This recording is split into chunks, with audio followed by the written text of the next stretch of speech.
ज्ञानाञ्जनशलाकया ज्ञानाञ्जनशलाकया चक्षुरुन्मिलितं येन तस्मै श्रीगुरवे नमः। श्रीचैतन्यमनोभीष्टं स्थापितं येन भूतले स्वयं रूपकदा मह्यं ददाति स्वपदान्तिकम्। वागीशा यस्य वदने लक्ष्मीर्यस्य च वक्षसि यस्यास्ते हृदये संवित् तं नृसिंहमहं भजे। इतो नरसिंह परतो नरसिंह यतो यतो यामि ततो नरसिंह बहिर्नरसिंह हृदये नरसिंह नरसिंहमादिं शरणं प्रपद्ये तव करकमलभरे नखाम् अद्भुतशृङ्गा दलिता हिरण्यकशिपो केशवधृता नरहरिरूपा जय जगदीश हरे जय जगदीश हरे स्वामी जय जगदीश हरे तव कर कमल भरे नखाम अद्भुत श्रृंगा दलिता हिरण्यकशिपु तनुभिंगा केशवधृता नरहरि रूपा जय जगदीश हरे जय जगदीश हरे स्वामी जय जगदीश हरे। हरे Krishna. तत्प्रथम अस्मदीय Gurupad पद्मनितला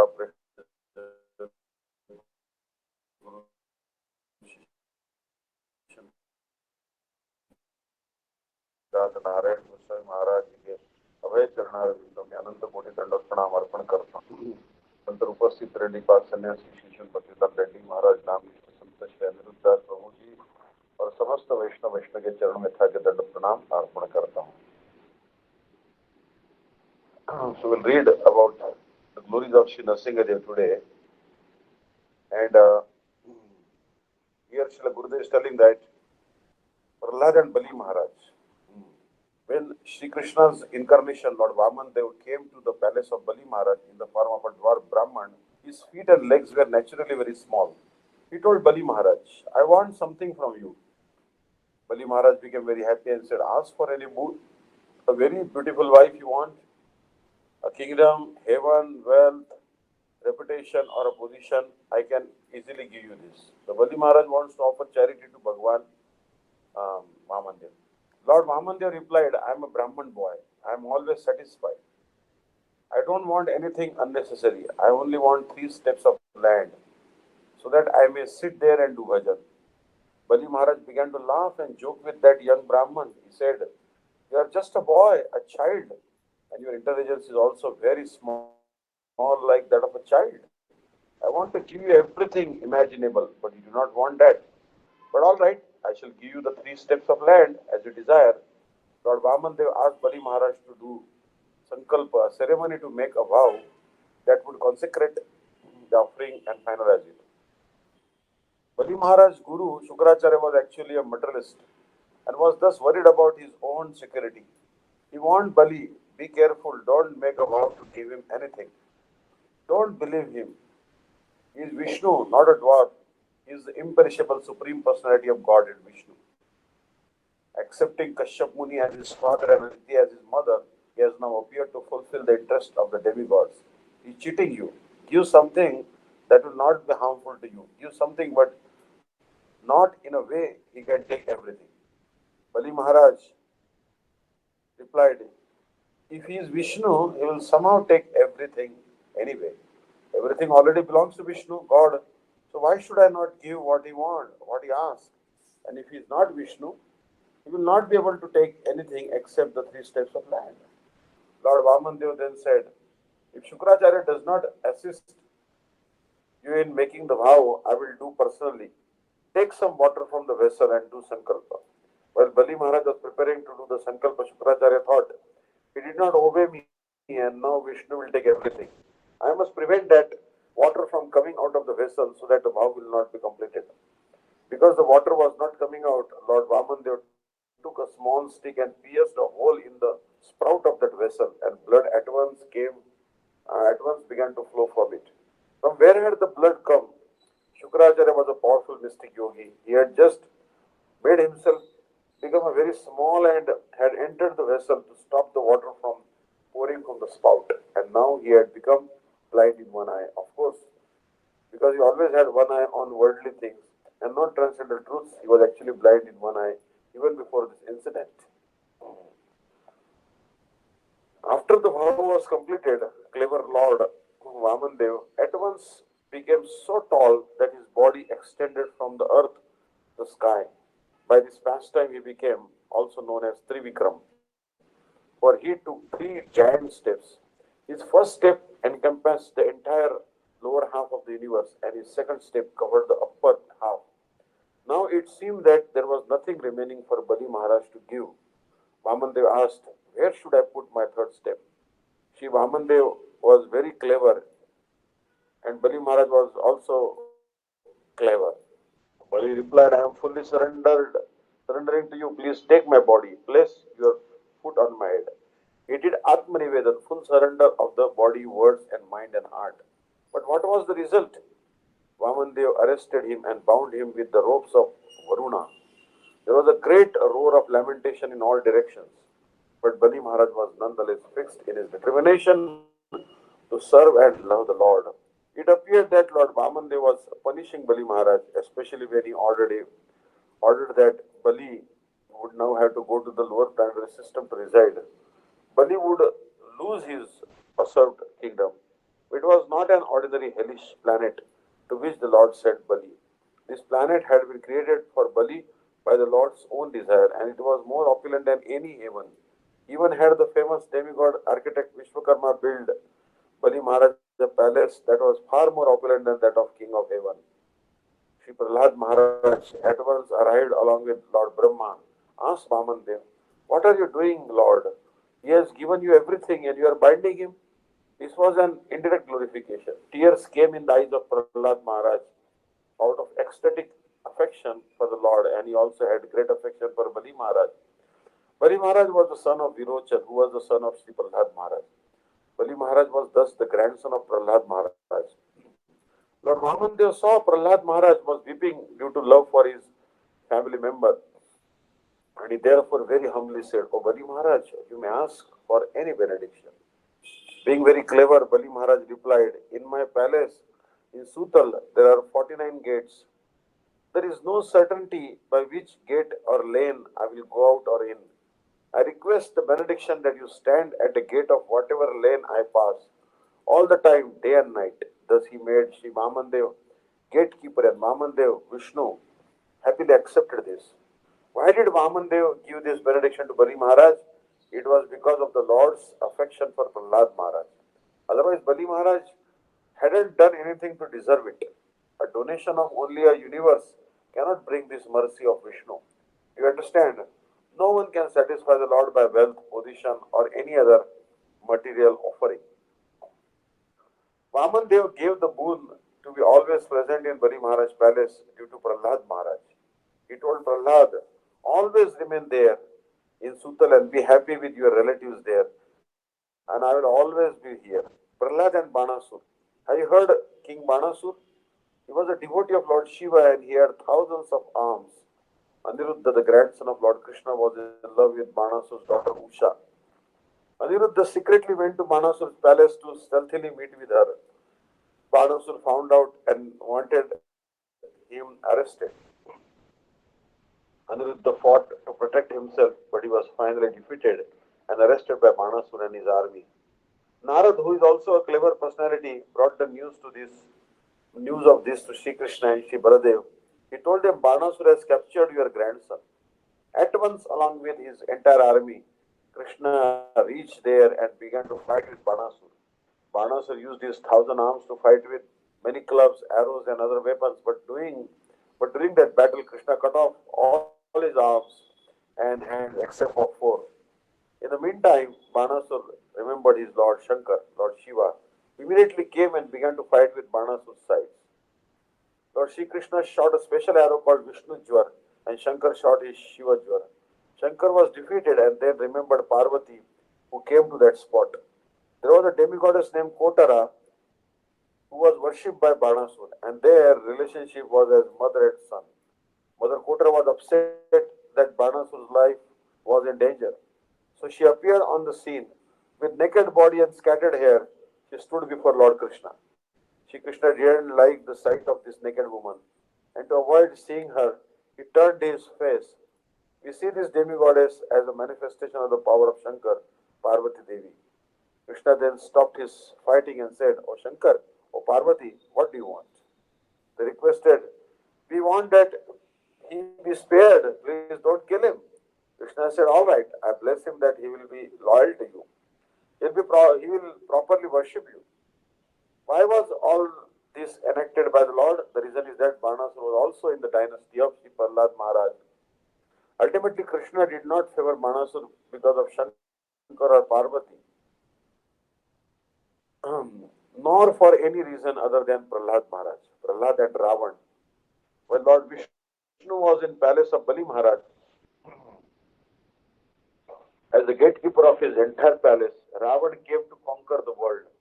Conquering almost everywhere, he arrived in Sutala and wanted to fight with Bali Maharaj. He knew that Bali Maharaj was a very strong personality, and so he desired to defeat him. However, when Lord Vishnu saw Ravan coming, he simply kicked him with his stone, and at once Ravan flew very far away to Lanka. Why did he do this? It was because of Ravan, who would have otherwise disturbed Prahlad Maharaj and his grandson Bali Maharaj.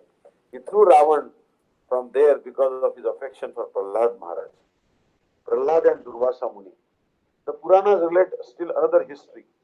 Dwarka was once invaded by a demon called Kusha, and its residents became afraid. The demon wanted to kill all the inhabitants of Dwarka, who thus began to weep. They begged the sage and the powerful yogi Durvasa Muni, "Please go like the wind and find out our Lord. You must know where he is. Please ask him to come at once and save us." Durvasa Muni went to Sutal and prayed to Lord Vishnu. "The demon Kusha has invaded Dwarka and is about to kill all your citizens. Please come and save them."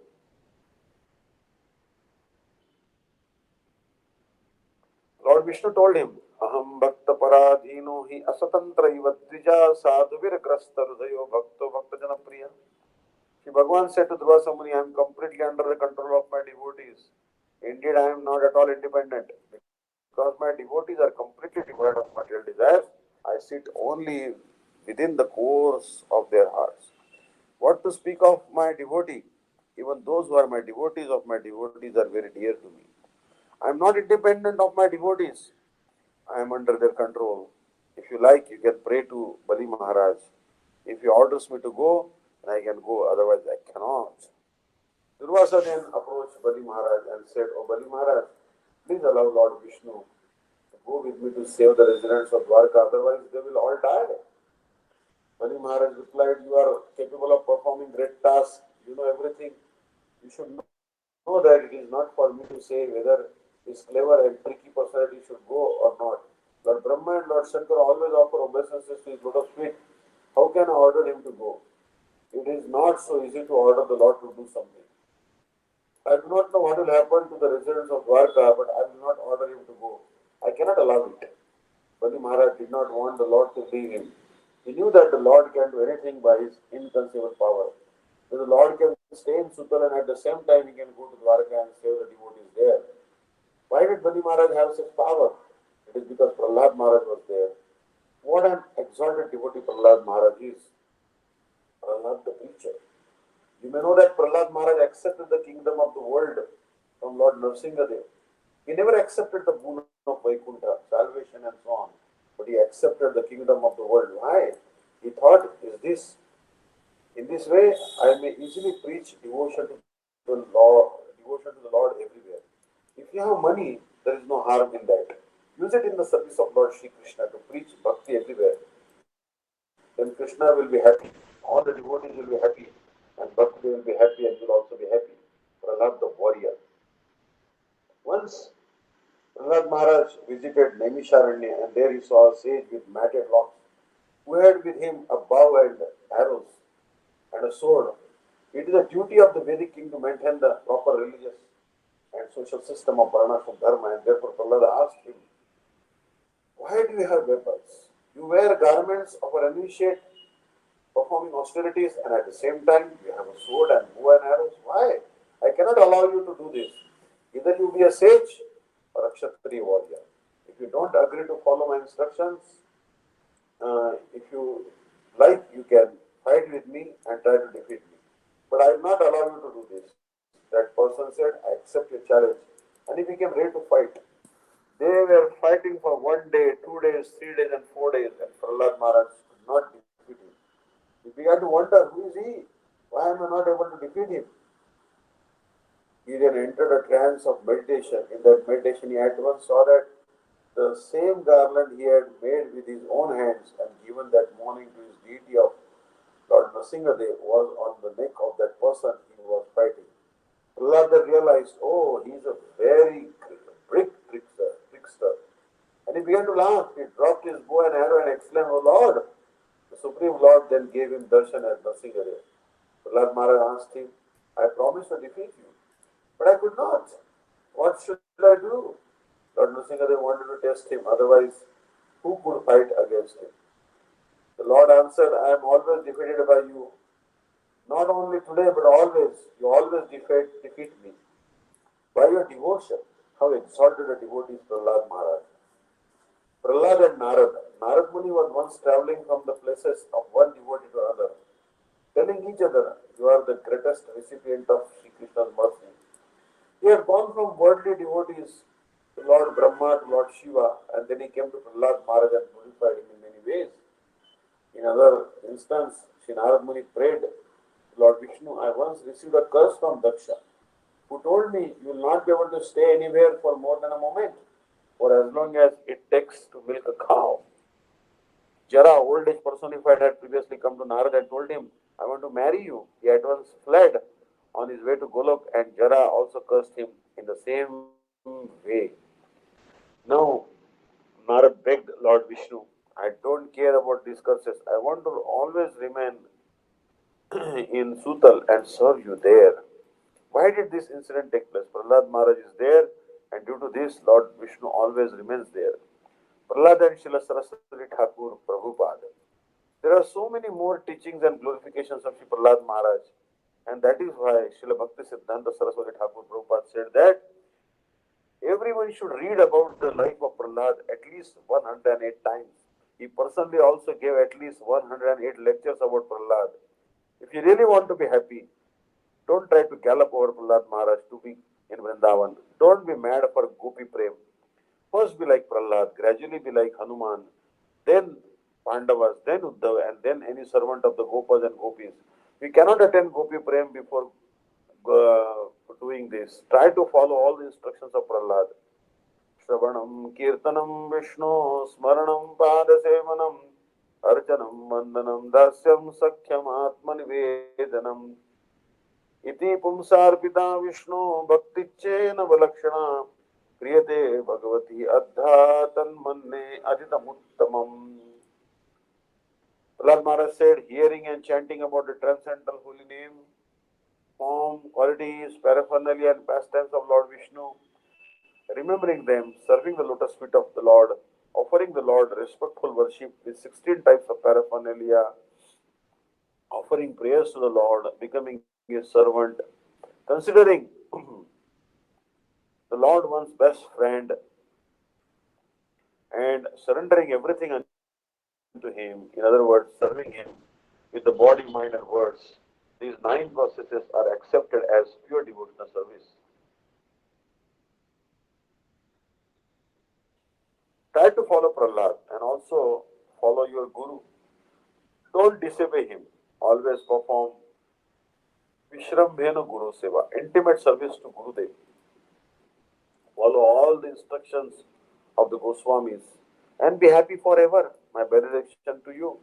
Today I will pray to Lord Krishna and Lord Nṛsiṃha-caturdaśī for you all.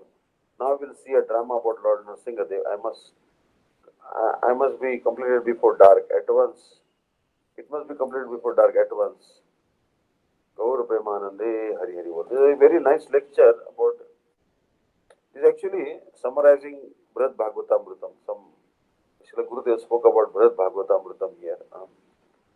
So, so Srila Gurudev is telling us that today is a very auspicious day. This was lecture given in 2003, May 14, Sri Prahlad Maharaj Confidential Facts. I think I was there that time. It is the appearance day of Sri Nṛsiṃha-Dev. I came here in the morning and requested that throughout the day, at least 12 speakers discuss the subject. Now I think it would have been better that they had not spoken anything but just read the verses and the purports given by Srila Bhaktivedanta Swami Maharaj. This would have been a million times better. I do not appreciate that they discussed topics that were not on the subject of Lord Nṛsiṃha-Dev. I wanted that the chapters on the pastimes of Sri Prahlad be read, the first chapter to the end of the last chapter. I indicated this, but the speakers did not do so. I am very worried how will they be able to preach if they cannot follow my instructions. This was not the appearance day of Jay and Vijay. That part should have been told in outline. The speakers should have simply read Srimad Bhagavatam and its purport given by Srila Swami Maharaj. I heard that one speaker said in his class that Ravan has 10 heads. What was the purpose of telling this today? Another bogus speaker also spoke out of subject by saying that Ravan attended the Swayamvar of Sita. What was the purpose of saying this? I don't know. They should have spoken about the teachings of Prahlad to the children of the demons. That would have been good and I would have been very happy. Why did they speak out of subject? I don't know. How can they preach my mission? They should not speak out of subject any time. I know that I had told Mahi Bharat, Radha Kanta, Atul Krishna Prabhu, they would have done better than these speakers. I don't want that in the future they do all these unwanted things. I thought that they would have read Srimad Bhagavatam, that's what I told. But they haven't done, perhaps he, Ashram Maharaj, followed something, and Aranya Maharaj also spoke something. But for hours and our speakers were out of subject, telling bogus things. I think you should speak anything that I haven't told. You shouldn't speak anything that I haven't told. Otherwise, you'll speak so much out of subject, bogus things that are not written in Bhagavatam, Ramayanam, or anywhere. Try to follow my example. I never leave the appropriate subject. Only speak what is written thoroughly in Srimad Bhagavatam and other scriptures. Only hear from bona fide persons. I wanted that all the best things to be told. Be alert and be very careful about this. Now I am coming to the subject. When Prahlad Maharaj returned from the school of the atheist teachers, Shanda and Amarka, and spoke to his father about the principle of Krishna consciousness, his father angrily told his teachers, I will take your heads. Why did you teach Prahlad about devotional service to Vishnu? Trembling, the teachers replied, we have not taught Prahlad this. We don't know why he is speaking about it. You can ask him whether we taught him this. Hiranyakashipu turned to Prahlad and asked, where have you learned this? If these two haven't told you this, then who has told you? Why are you boldly saying these things about surrendering to Vishnu, my enemy? Then Prahlad Maharaj began to speak. The Gurudev asking one devotee, remember this shloka? You should speak on this topic. I wanted that this subject should be spoken, but not sure what they spoke. Atul Krishna Das. Matirna Krishne Paratasvato Va Vitho Vipatte Dagraha Pratanam Adanta Govir Vishatam Tamishram Puna Punaschar Vitacharvananam. Materialistic persons are simply mulling over what has already been mulled and chewing what has already been chewed because their senses are not controlled. They are proceeding towards the dreadful hell of this material existence, repeatedly trying to enjoy that which has already been consumed. The intelligence of such materially affected persons can neither be turned towards Bhagavan Shri Krishna by their own endeavor, by the instruction of others, or by the association of similar materialistic persons. Prahlad said, oh my dear father, those whose consciousness is not fixed on Krishna, but on other things, even if they take help from others, even if they come together, they will not be able to understand what is the goal of their life and what is in their self-interest. The real self-interest is to engage in Hari Bhajan. Their problem is that they have uncontrolled senses. They are Graha Prata. They have taken a vow to remain in this world and somehow find happiness.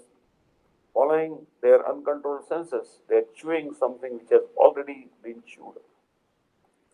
There is no real enjoyment or rasa in this world, but we are very foolish. We are endeavoring so hard to get one drop of happiness. Following this path, they are going toward the darkest region of ignorance, and they will go to hell and suffer their reactions. So, Srila Gurudev, who will go? Guru and disciples both will go to hell.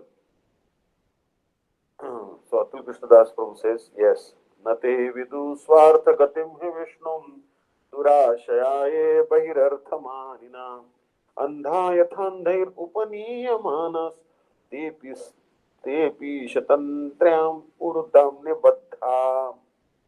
Persons who are strongly entrapped by the consciousness of enjoying material life and who are therefore accepted as their leader, a guru, or a similar blind man attached to external sense objects cannot understand that the goal of life is to give up this material life and engage in the service of Lord Vishnu. As blind men guided by another blind man miss the right path and fall into a ditch, materially attached men led by another materially attached man are bound by the ropes of fruitive labor, which are made of the very strong cords, and they continue again and again in material life, suffering the threefold miseries. Prahlad continued, they don't know that their real self interest, the ultimate goal of life, is to worship Sri Krishna.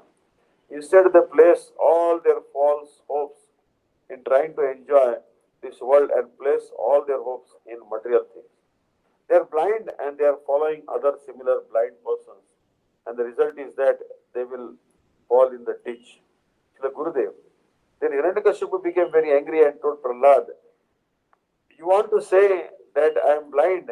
My Guru Shukracharya is also blind. Shanda and Amarka are also bogus persons. You think that you know better than them? I'll kill you. Then Prahlad told, Naisham matistav dukramangrim sprashati anarthapagamo yadartha mahiyasam padarajo vishekam nishkinchananam navranitayavat. The lotus feet of Urukrama, who is glorified for his uncommon activities, destroy all unearthers in the heart. However, those who are very materialistic cannot be attached to his lotus feet until they smear their bodies with the dust from the lotus feet of great souls who are absorbed in Bhagavad Prem and who are completely freed from material attachments. Yes, you both are blind. Your guru and you are demons. I know you are blind. If you are not taking the dust of the lotus feet of highly qualified Vaishnavas, then your mati intelligence cannot be changed. How can your intelligence be fixed on the lotus feet of Krishna if you are not bathed in the dust of the lotus feet of any elevated Vaishnavas? It will not be possible. So, who are Nishkinchan? Nishkinchan are those who have no possession, and Krishna is their only possession. In their heart, in their heart is Sri Krishna, their only possession. So, the Gurudev is telling, good, I wanted all these things to be explained, but bogus speakers told so many things out of subject. I don't know how they will preach in the future. I don't want these things. What became afterwards? Hiranyakashipu became furious and taking his sword and club, he ordered his men, bring mad elephants and poisonous snakes, throw them on him so that they will kill him, bring poison, forcibly give it to him, bring my sister to put him in a fire, throw him from a mountain into the ocean and bind him to a stone so that he'll drown. They did that. Thousands of soldiers came to kill him, but they could not accomplish the result they desired. Hiranyakashipu became anxious and fearful, thinking, I wanted to kill him, but he's not dying, and it may be that I'll be killed by him. Shanda and Amarka arrived and consoled him. They said, don't be worried. You have controlled Indra and all the demigods, and Indra is like a mosquito compared to them. Why are you so anxious? Prahlad is like a mosquito compared to them. Why are you so anxious? Wait a bit, wait a little. Our father Shukracharya has gone away for meditation. He will return shortly and make Prahlad a very good boy. Don't worry. They took Prahlad with them to their school and began again to teach him politics, duplicity, hypocrisy, diplomacy, how to earn money and how to rule a country, to divide and to control. Prahlad did not say anything in the class. He was simply remembering Lord Krishna. One day the teachers told Prahlad, we are going out for an important job, so some time you should watch over these boys like a monitor. We'll return very soon. With their teachers absent, the boys began to play here and there. Prahlad requested them, don't do so, please hear. I'll tell you something that will make your life happy. Prahlad Maharaj then began to tell what the speakers did not touch. I am very worried. Shamrani Dasi, the children wanted to play and engage in self-realization when they are older. Prahlad told, Kaumar acharet pragyo dharman bhagvataniya durlabham manusham janma tadapi adhruvam arthadam. Prahlad Maharaj said, one who is sufficiently intelligent should use the human form of life from the very beginning of life. In other words, from the tender age of childhood to practice the activities of devotional service, giving up all other engagements. The human body is most rarely achieved. Although temporary like other bodies, it is meaningful because in human life one can perform devotional service. Even a slight amount of sincere devotional service can give one complete perfection. We should pursue self-realization from an early age. Suppose if we have 100 years to live, 50 years are wasted in sleeping, then 10 years are wasted playing foolishly as a child, 10 years in material education, 10 years in self-gratification, getting married, having children, etc. 20 years are wasted in old age. So don't pursue economic development or money as that doesn't bring happiness. So Prem Prajan Das, Kaumara Acharit Pragyo Dharman Bhagvataniha Durlabham Manusham Janma Tadapi Adhruvam Arhadam. Prahlad is telling his friends, this human form of life is very rarely achieved after many millions of lifetimes. Srila Gurudev, you should think that Prahlad Maharaj is instructing you all and try to follow all these instructions in your life. Then you should help others. If you are not following them yourself, then how can you teach others? Prem Prajan Das. The human form of life is also temporary like other births. But this human birth is arthadam. It has the power to give something other births cannot give. Dharman, Bhagavatan, here. In the human form of life, one can engage in Bhagavad Dharma, Prema Dharma, loving devotional service to Krishna. This is done from the very beginning from your life. From the very beginning from your life. As one grows older, one collects sanskar, which will be obstacles to perform bhajan at an older age. There will be deep attachment to family and household possessions. Srila Gurudev, tat prayaso na kartavyo. Shri Prem Prajan Das, tat prayaso na kartavyo, yata ayur vayam param, na tatha vindate kshemam mukunda charanam bhujam. Endeavors merely for sense gratification or material happiness through economic development are not to be performed, for they result only in a loss of time and energy with no actual profit.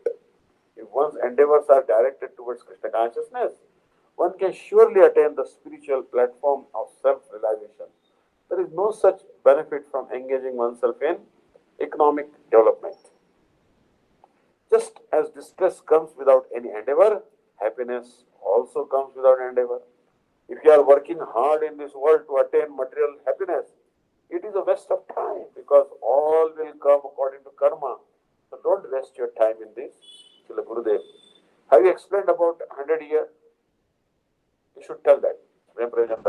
If you don't take the path of devotion, then 50 years of your life will be wasted in sleeping. The first 10 years will be wasted in playing games. 10 years will be spent in education and in learning some skill of profession to maintain your life. And the last 20 years, you will be old and many diseases will be there. So how will you engage in bhajan? Like Gurudev, at a time, how can you give up your newly married wife and whipping small children? Prem Prajan Das, when you collected so many material attachments, how can you give them up? Even if you try to give them up, I will it will come in your mind again and again. Srila Gurudev, if your father is so old, how can you give him up? If your little children will be very lovingly calling Papa, Mama, how will you be able to give up absorption in them?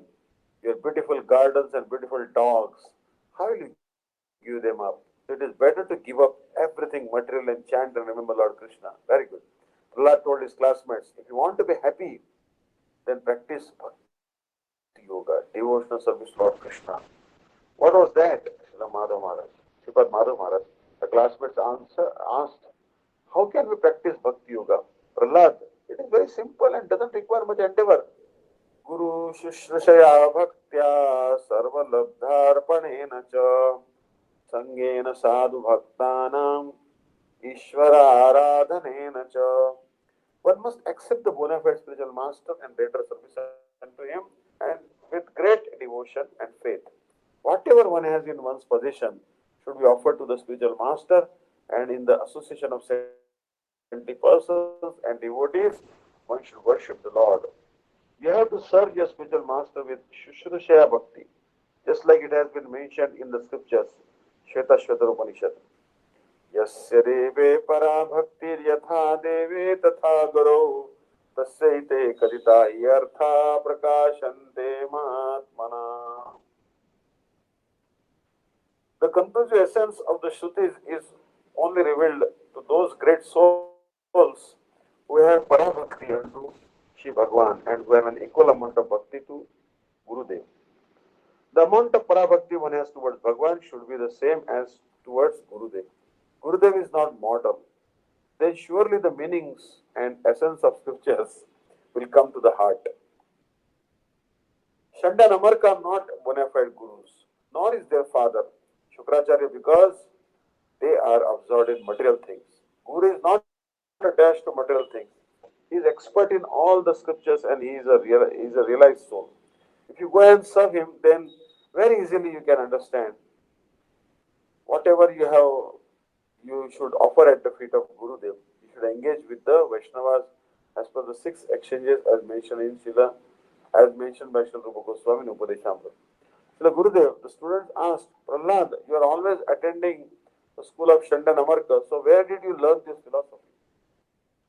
Sripad Madhav Maharaj. Prahlad Maharaj replied, I never learned anything from these bogus gurus. My guru is Sri Narad Rishi. When I was in my mother's home, I learned all this philosophy from Sri Narada. The Gurudev, Prahlad asked, are you convinced? The children replied, oh yes, we are all convinced. Then come with me and perform Sankirtan, the congregational chanting of the Lord's holy names. And he then began Sankirtan. Shri Krishna Gopala Hare Mukunda Govinda He Nanda Kishora Krishna Ashri Yashoda Tanaya Prasida Shri Vallavi Jeevan Radhikesha Govinda Jai Jai Gopala Jai Jai Radha Ramana Hari Govinda Jai Jai Hare Krishna Krishna Krishna Hare Hare Hare Ram Ram Hare Hare. The devotees present also began kirtan, but they were stopped by the loud voice of Sripad Ashram Maharaj, acting as Hiranyakashipu, who was in turn ripped open by Sripad Mahi Bharat Das, acting as Lord Nṛsiṃha in that 2-minute drama. Thank you for this good demonstration, Srila Gurudev said. In a moment, Lord Nṛsiṃha pulled Hiranyakashipu's intestines out, put them around his neck, and began to roar. His mane began to fly in the air and made it seem as though the whole world would be finished. He was so furious that Lord Brahma, Lord Shankar, Sri Lakshmi Devi, and all other great personalities who arrived to watch the scene thought, oh, he will destroy the whole universe. They requested Lord Brahma, you are his son, you should go and pacify him. Fearful, Lord Brahma objected, oh, this time I cannot go.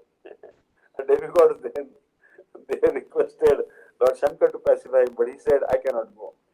After that, they asked Lakshmi Devi, you are always serving and massaging him in the spiritual world, please go and pacify him. She replied, today I cannot go. Brahma and others, they requested Prahlad, you can do it, you should go. Hearing this, Prahlad very boldly and with no fear at all jumped onto the lap of Lord Nrsiṃha-dev. Seeing Prahlad, Lord Nrsiṃha-dev began to weep bitterly with many tears flowing from his lotus eyes. He began licking Prahlad's body as a lion licks his cubs, because he was in the form of half animal and half man. After that, he told Prahlad, I am very upset that I have delayed. Your father gave you so much trouble, he even tried to kill you, and I delayed. Excuse me for this delay, and take any benediction you like. Prahlad said, Prahlad Maharaj said, I am not a business person. I don't want to beg anything or take any boon in exchange for my service to you. Prahlad, you must ask a boon.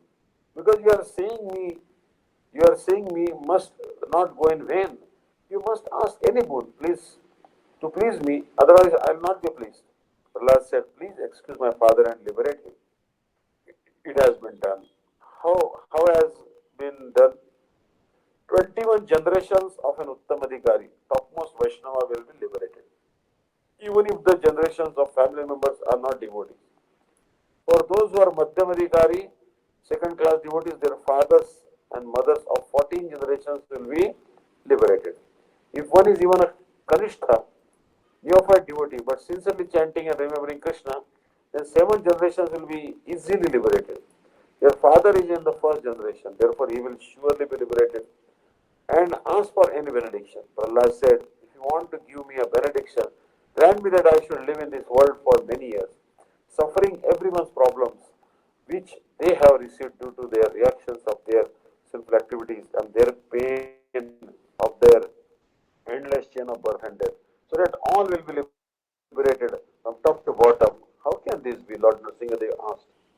Prahlad said, you can do this very easily, because you can come to your you, you can come for your devotees. All the living beings are part and parcel of you, and they are your eternal servants. So I know that you can certainly liberate them. Lord Nrsiṃha-dev then said, if anyone hears, remembers, and tells others about our pastimes, they will certainly be liberated. They will be liberated gradually, first taking shelter of Sri Gurudev by instruction and initiation. Srila Prahlad Maharaj never asked for salvation or Saitya Mukti, the impersonal liberation or merging into the Supreme Lord's effulgence. He rejected everything material, and therefore is a high class Param Bhagavad, great devotee. Nrsiṃha-dev told him, you will be the great example, you will be the ideal example. People will say, always be a great devotee like Prahlad Maharaj. He is a devotee like Prahlad Maharaj. When the subject of bhakti, pure devotional service comes, people will say, oh, Prahlad Maharaj was Mahabhagavat, a pure devotee. So many difficulties in life came, but he tolerated them all. He never cursed his father or replied in harsh words. We should try to realize these truths and try to practice Bhakti Yoga like Prahlad Maharaj. I wanted the speakers to elaborate and discuss this today in class. I am very worried. I am disappointed. The subject should be dealt with and giving up others. In the future, you should be careful about this. I wanted to glorify Prahlad Maharaj, but so many other subjects entered. Why did Lord Nrsiṃha-dev appear from a pillar? He did not. He did so to make the words of his devotee true. Before being killed, Hiranyakashipu had asked Prahlad, where is your Lord? Have you ever seen him? Prahlad had replied, oh yes, he is everywhere. There is no place where he is not. He is in the atom, in the heart of all living beings, everywhere. Do you believe this? Devotee, yes. Then know that Lord Krishna is watching you everywhere and in all circumstances. If you are stealing anything or doing any nonsense, others may not realize what you are doing, but he knows, he is everywhere. Then Hiranyakashipu said, is he in the pillar? Prahlad replied, certainly. Hiranyakashipu then picked up his club and with his fist, he crushed the pillar. A loud roaring sound at once came from the pillar. Ashram Maharaj rose. Frightened, Hiranyakashipu began looking around to see from where is this sound coming. He then saw that it was coming from the pillar. Satyam vidhatum nijabhrityabhashitam vyaptim cha bhuteshu akhileshu chatmana adrishyatatyadbhuta rupamudbhavan Sambha Savayam Namragam Namanusham. To prove that the statement of his servant Prahlad Maharaj was substantial, in other words, to prove that the Supreme Lord is present everywhere, even within the pillar of an assembly hall, the Supreme Personality of Godhead, Hari, exhibited a wonderful form never before seen. The form was neither that of a man nor that of a lion. Thus the Lord appeared in his wonderful form in the assembly hall. Lord Nrsimhadev is so merciful that he came to fulfill the four Kumaras' curse of jade, which are the two gatekeepers in Vaikuntha who were cursed to come to this world as Hiranyakashipu and his brother, and to fulfill the boon which Brahma gave Hiranyakashipu. Hiranyakashipu could not be killed by anyone in creation, nor in the night, or in the day, nor in any month of the year, nor by any weapon. To make Lord Brahma's words true, Lord Nrsimhadev came in the evening at sunset, which is neither day nor night. He did not die in the sky or on the earth, for Lord Nrsimhadev picked him up and put him on his lap. He did not die inside a room or outside, for Lord Nrsimhadev killed him in a doorway. And he did not die by any weapon, for Lord Nrsimhadev killed him with his nails. He ripped Hiranyakashipu apart and took out his intestines. Lord Nrsimhadev came out from the pillar, and Hiranyakashipu saw that he is everywhere. You may think, I am alone when doing nonsense, but he will see. His eyes are the sun and moon. He is in all the atoms of air. Lord Nrsimhadev wanted to test Prahlad by offering him boons to see if he was willing to be cheated by them.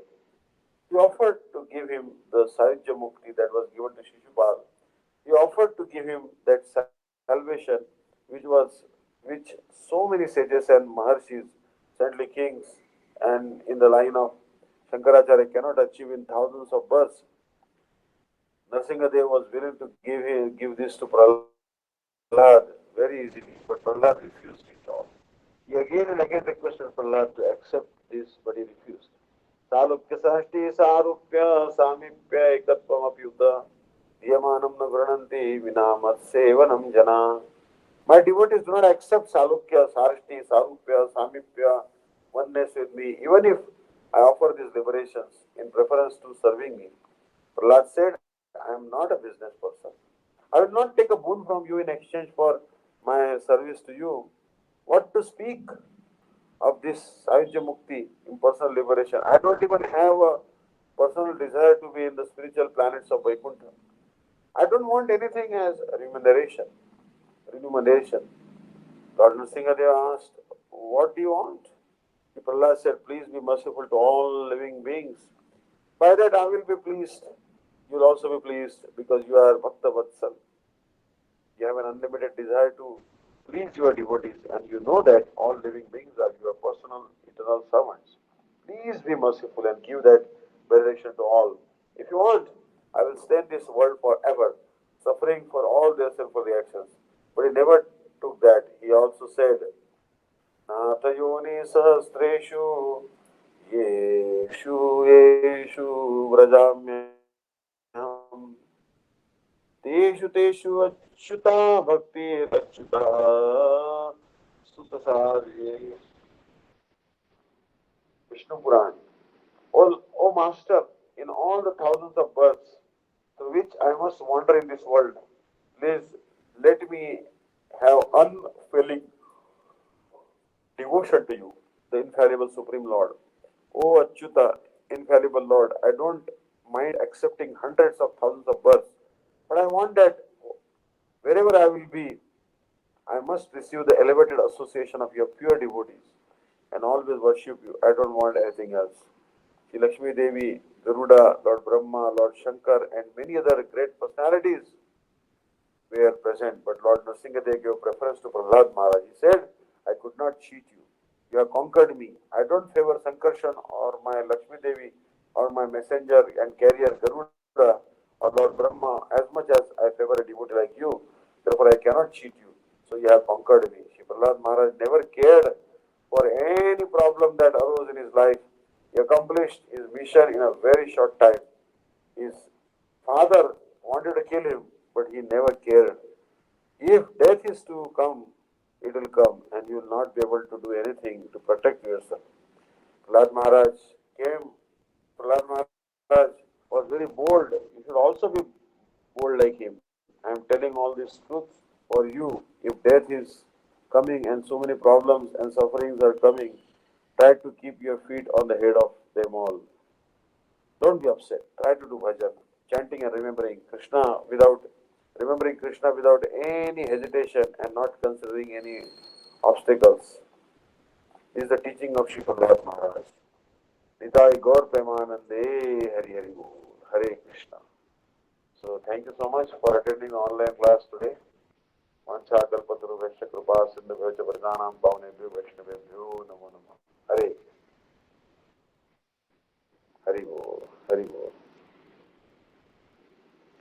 Na Namaste Nṛsiṃhaya Prahlādālādādāyine Hiranyakashipurvakshaha Chilatankanakalaye Ito Nṛsiṃha Parato Nṛsiṃha Yato Yato Yami Tato Nṛsiṃha Vahi Nṛsiṃha Hrudaye Nṛsiṃha Nṛsiṃha-madin sharanam prapate tava karakamalavarenakam adbhuta shringa dalita hiranyakashipu tanuvringa keshavadrita nararinupam jai jagadish hare jai jagadish hare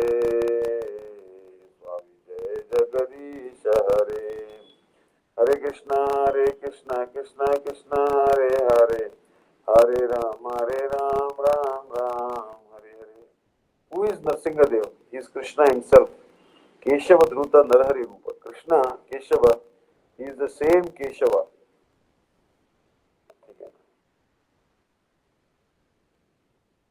A name of Krishna meaning that he has fine hair.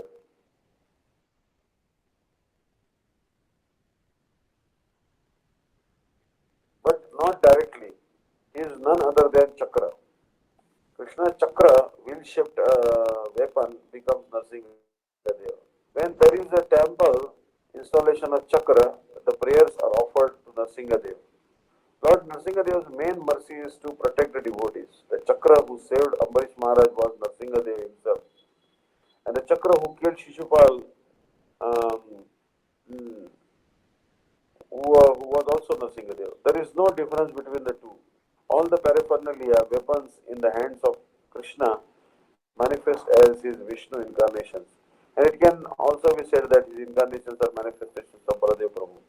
So if you have any difficulties or problems given by demons or others, and you call Nṛsiṃha-dev, he will come and save you. Vaishnavas therefore have a special consideration regarding Nṛsiṃha-dev. We do not worship many other incarnations like Vaman-dev or Kurma-dev or Kalki, but we do worship Nṛsiṃha-dev. Since there will be no cooking in the morning and midday today, I would like all the sannyasis and prominent speakers, one by one, to read continuously from the Srimad Bhagavatam, 7th canto, and to explain the verses up to Prahlad Maharaj, refusing to accept a material boon from Lord Nṛsiṃha-dev. The reading should include the way in which Prahlad taught all the demon boys and made them Mahabhagavat. In other words, you should include the chapter in which the first verse beginning Guru Sushradashaya is included. I would like that all of you attend and hear these readings. There is no need of taking prasadam before dusk, the time of Nṛsiṃha-dev's appearance. Only children and those who are old and sick and those whose doctors have advised not to fast, they may take something for their maintenance. If Nṛsiṃha-dev sees that you are all fasting and so much trouble, he'll be pleased. Otherwise, if you joke and make merry, he'll neglect you. It is for Nṛsiṃha that you are accepting this austerity, for all of you to attract his mercy. Today, we do this austerity as we do on Ekadashi. Chaitanya Mahaprabhu's appearance day, Gaur Purnima, Ram Navami, the appearance days of Sri Ramchandra and other holy appearance days like Janmashtami and Radhashtami. These austerities are not like those performed by the yogis. These are performed to attract Krishna's mercy. So try to follow. I now want to begin our glorification of Lord Nṛsiṃha Deva. Yudhishthira Maharaj once performed a Rajasuya sacrifice. He sent his army under the guidance of Bhima and Arjuna to conquer the entire world, but he did not want to kill anyone. He told his leaders that if the kings and princes of the other lands surrender without fighting, they should simply take attacks from them, and those kings and princes who wanted to fight could fight. Bhima and Arjuna traveled everywhere and took taxes from all the kings, and when they returned, a very high class of fire sacrifice was performed. The question arose at the sacrifice as to who should be worshipped first so that the festival would be successful. Sahadeva proposed Krishna should be worshipped first because he is the Lord of the Lord, the Supreme Lord, and he is here. Vishnu Pitama and others supported this proposal, but Shishupal became very angry. At that time, Shishupal was the leader of Duryodhana and all other demons. He was envious of Krishna and wanted to kill him. He knew about the foretelling at his birth that Krishna would kill him. So he thought that he should kill Krishna first and be saved. He had previously wanted to marry Rukmini, but clever Krishna had kidnapped her in front of him and all other princes and kings, defeating them all, and then married her. Krishna is satisfied and complete. He needs nothing in this world, and he has nothing to do, nothing to take from anyone. Still, for the enactment of his transcendental pastimes, he kidnapped Rukmini and married her, and Shishupal and others could simply wring their hands. When Krishna was living their meets with Rukmini, the other princes and kings had exclaimed, Alas, this bogus black person in front of generals like Jarasandha and others has kidnapped her. And they could not stop him. He defeated them all and took her away. The Shishupal wanted to take revenge. Now at the Rajasuya sacrifice, he looked at Krishna and began to criticize him and call him ill names. He challenged, who is this person? Krishna actually has no father or mother, but Shishupal accused him that. This person has two fathers and no one knows who is his real father. He has no varna caste and no one knows where he is from. He is not only a thief, but a lusty person, very lusty. When he sees any lady, he becomes attracted and somehow by trick, he brings those ladies to him. Moreover, he is not satisfied with only one lady. He must have thousands and millions of ladies. Not only this, he once climbed on a tree with the garments of the gopis who were taking bath naked, and he told them that they should come before him one by one to get their clothes. What is this silly thing? You have no intelligence. You are so mad that you have selected him to worship him first. As long as I am here, I will not allow this. Hearing this, Duryodhana and other demons clapped. Shishupal considered that as long as he was present, he would not let anyone perform their first worship to Krishna. He said that he would fight for this and not to happen, and he thus managed to utter his 100th offense. When Shishupal's mother had given birth to him, he had four arms. At that time, an aerial voice announced that the person who Shishupal would see and two of his arms would disappear, that person would later kill him. All the relatives had come to see this beautiful and strong four-armed child. Out of social custom, Krishna took many ornaments for that boy, and being a representative of his father, he came to see his cousin brother. When he came near Shishupal, he wanted to take him in his arms, but Shishupal's two arms at once disappeared. His mother began to weep loudly and said, Krishna, you are my nephew. So I want to request a boon from you. It has been foretold by an aerial voice that whoever my son sees, thus making his two arms disappear, would later kill him. I pray for you not to kill him, even if he offends you. Krishna replied, "Oh yes, I am giving you this boon. I will kill him only when he abuses me more than 100 times. Otherwise, I will not." His mother was very happy and said, "He will never do this. I will train him and teach him good behavior." When Shishupal became older, he learned of this fact. He therefore became angry and continuously abused Krishna. Now, when he had abused him more than 100 times, Krishna took his chakra. The chakra wanted to go very fast, not slowly, as it had moved when it had chased Durvasa. It had been only following behind Durvasa and not killing him. But Shishupal, on the other hand, it sliced off his head at once, and a very effulgent light immediately came from Shishupal's body. That light went into the sky and entered into the body of Krishna. Yukshir Maharaj wondered why Rishis, yogis, and merchants after thousands of births of chanting mantras like Soham, Soham, still could not attain the destination of Sahaja Mukti, impersonal liberation. How wonderful it was then that this light entered the lotus feet of Krishna. But where did it go? Narayan was present within Krishna's body, and because all the incarnations are always in Krishna, the Supreme Lord, Shishupal thus returned to Narayan in Vaikuntha and became his doorkeeper, Jai. But this was not seen externally. The entire world is in the stomach of Krishna. Narayan and other incarnations can also easily fit there, but still his stomach can be empty and he can feel hungry. Yukshir Maharaj was not an ordinary person. He was very strong, powerful. Hmm. And Arjuna was also. However, when we consider who was stronger, Yukshir Maharaj or Bhima or Arjuna, we find that Arjuna and Bhima were not successful. Vishnu Maharaj was successful by his mere successful by his mere glance. Bhima was once wrapped by a body of a snake, and that snake would not release him. Yudhishthir then came, simply glanced at that serpent, and he left at once, and it left at once. So do not think that Bhima and Arjuna are more powerful than Yudhishthir. Arjuna's bhakti is superior to the others, but Dharma was especially present in Yudhishthir Maharaj. That is why he was called Dharmaraj, and that is why he was so powerful.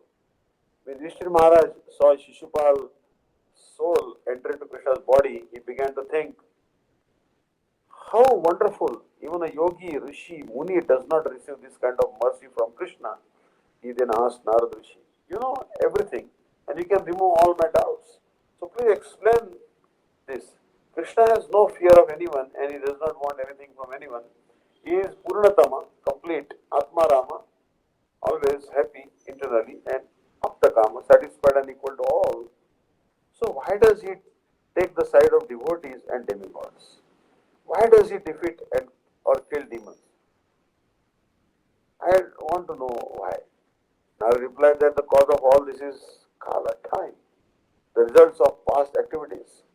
Sometimes during Satyuga, the age of goodness, the demigods and others like them become prominent in Kalyuga.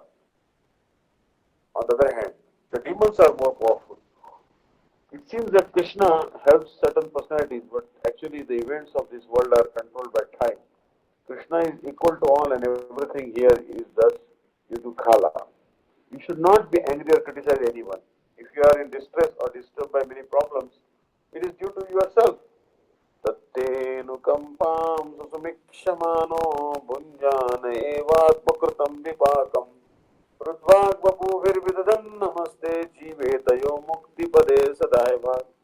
My dear Lord, one should earnestly await, one who earnestly waits for you to bestow your causeless mercy upon him, all the all the while patiently suffering the reactions of his past misdeeds and offering you respectful obeisances with his heart, words, and body able for is surely eligible for liberation, for it has become his rightful claim. Hare Krishna. So we'll carry on next time. We'll discuss again Prahlad Maharaj. This is a very long article by Gurudev. It's published on purebhakti.com.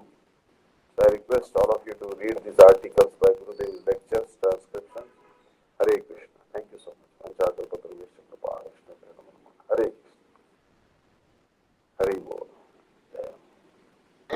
Krishna Maharaj. Dandavat Prams. Thank you so much. Maharaj, I saw there was a message that came, but it popped up and it went away from me. I don't know if you can see in your inbox.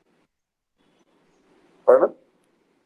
There was a message that came through a question, Maharaj. Acha. A question, acha. What was the question actually? The question was, Nṛsiṃha flies to Shiva's Sang and visit Mahaprabhu pastime. Can we hear a little bit? Oh, Nṛsiṃha flies to Shiva's Sang and visit Mahaprabhu pastime. So, this is a question which was came. It's a good question. Srila Bhakti Rakshak Sridhar Goswami Maharaj, I read in his book that Srila Bhaktivinoda Thakur, early in the morning, he was doing bhajan in Godrumadip across this Jalangi river, Saraswati river. And he would see a small drizzle, a little drizzle every morning, about 4 o'clock, 4:30 would come. So he was wondering, how come there is a drizzle every morning? Light rain is coming every morning. Then he actually meditated and he came to know that Lord Nṛsiṃha every morning goes to attend the Mangal Arati to Sri Chaitanya Mahaprabhu in Mayapur, Yogapith Mayapur. And then he wrote that, then Srila Bhaktivinoda Thakur realized actually that um, the Sri Chaitanya Mahaprabhu is the highest conception in theism, and all other conceptions like Nṛsiṃha are subservient to him, and they must bow down. So Lord Nṛsiṃha is sitting on Garuda and going early to attend the Mangal Arati of Sri Chaitanya Mahaprabhu in Yogapith Mayapur. So due to the waving of the wings of the gigantic bird Garuda, the clouds were attracted, and there used to be a small drizzle every morning. So Bhaktivinoda Thakur could understand this. Understand. So that is what it is. He goes to attend the Mangal Arati. So even great personalities, because the greatest is Krishna. Chaitanya Mahaprabhu is Krishna only. The second greatest is Lord Ram, and third greatest is Sri Nṛsiṃha. Actually, they are all one. They all are one, but still there is a gradation. Understand?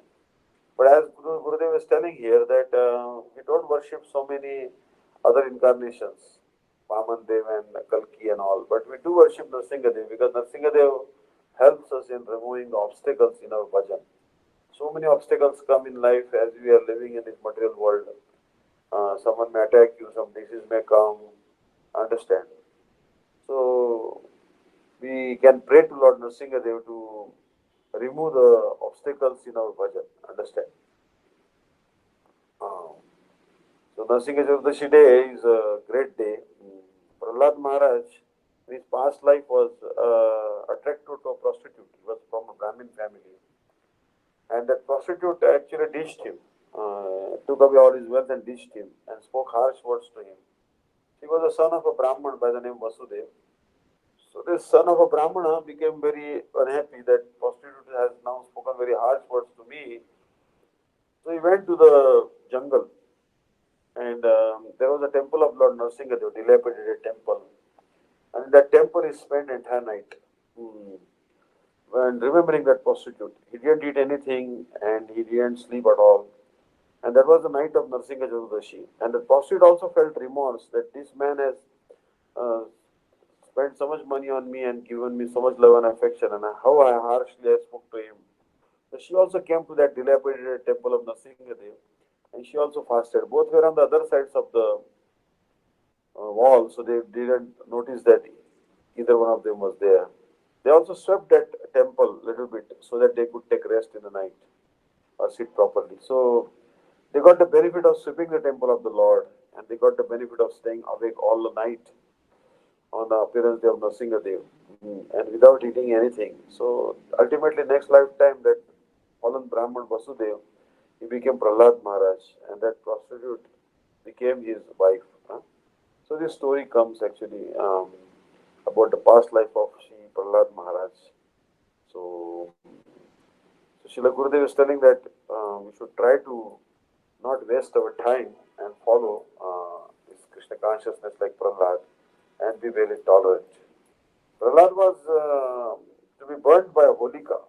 Hiranyakashipu tried to kill him, but he could not be killed. So he was very worried, and his sister came, Holika, and she told her brother that why you are so unhappy, why you are looking rejected. He said, I cannot kill my son, I want to kill him. So Holika said, I have a benediction from, I have from Brahma or someone that I will not die due to fire. So bring your son, I will take him in the lab, arrange a big wooden, stack of wood, dry wood, funeral pyre, and then put lot of ghee and oil in it, and set it on fire, and I will go and sit in that blazing fire. Because of the benediction of Lord Brahma, I will not be perished, but your son will be perished. So don't worry. So she told Prahlad, take, I will give you a lot of milk. Come quickly with me. And she enticed him and took him in the lap, and she went and sat on the pile of wood, and the wood was ignited. And Hiranyakashipu expected that his sister would come uh, alive from the fire, and Prahlad would have died. Her sister's name was Holika. But instead, Prahlad came out and sister was dead. So they asked Prahlad, then how come you survived this blazing fire? And he said, when I was inside the blazing fire, as if there was a very cold jacket all around my body, as if it was a free jacket made from ice or snow, which was covering my body. I never felt any heat of that fire. So Lord Vishnu always protected Prahlad. We should also try to follow in the footsteps of Prahlad and do bhakti. How many obstacles may come, we should not give them up. Hare Krishna. Thank you so much. Hare Bol. Any more questions? Hare Krishna. Dandavats. Okay. Hare Krishna. Hare Krishna. Thank you. Dandavats. Hare Krishna. Hare Bol. Hare Jai Krishna, Shri Guru Dandavad. Gauranga Dharmika Giridhari Shri Radha Vinodya Ki Jai. Any questions? Jai. Thank you so much, Maharaj. Hare Krishna, Dandavad. Hare Krishna. जय श्री गुरु गौरांग दामोदर विकास गिरिधारी श्री राधा विनोद जी की जय। जय नितला पृष्ठ जगद्गुरु शिष्य भक्तिदांत वामन गोस्वामी महाराज की जय। नितला पृष्ठ जगद्गुरु शिष्य भक्तिदांत नारायण गोस्वामी महाराज की जय। नितला पृष्ठम विष्णुपाद शिष्य भक्तिदांत त्रिविक्रम गोस्वामी महाराज की जय। नितला पृष्ठम विष्णुपाद श्रीमद गौर गोविंद गोस्वामी महाराज की जय। नितला पृष्ठम विष्णुपाद श्रीमद भक्तिदांत स्वामी महाराज की जय। आचार्य केशरी श्री श्रीमद भक्ति प्रज्ञान केशव गोस्वामी महाराज की जय। नितला पृष्ठम विष्णुपाद श्री श्रीमद भक्ति रक्षक श्रीधर गोस्वामी महाराज की जय। नितला पृष्ठम विष्णुपाद श्री श्रीमद भक्ति प्रमोद पुरी गोस्वामी महाराज की जय। नितला पृष्ठम विष्णुपाद श्री श्रीमद भक्ति जीवन जनार्दन गोस्वामी महाराज की जय। नितला पृष्ठम विष्णुपाद श्री श्रीमद भक्ति स्वरूप सिद्धांति गोस्वामी महाराज की जय। नितला पृष्ठम विष्णुपाद श्री श्रीमद भक्ति सिद्धांत सरस्वती गोस्वामी प्रभुपाद ठाकुर की जय। प्रेम से गौ श्री कृष्ण चैतन्य प्रभु नित्यानंद श्री अद्वैत गदाधर शिवासादि गौर भक्त वृंद की जय। जय श्री श्री राधा कृष्ण गोप गोपी गोवर्धन द्वार जगन्नात्मक श्री मंडल की जय। श्री लक्ष्मी नरसिंहदेव भगवान की जय। भक्त श्री प्रहलाद महाराज की जय। नरसिंह की जय।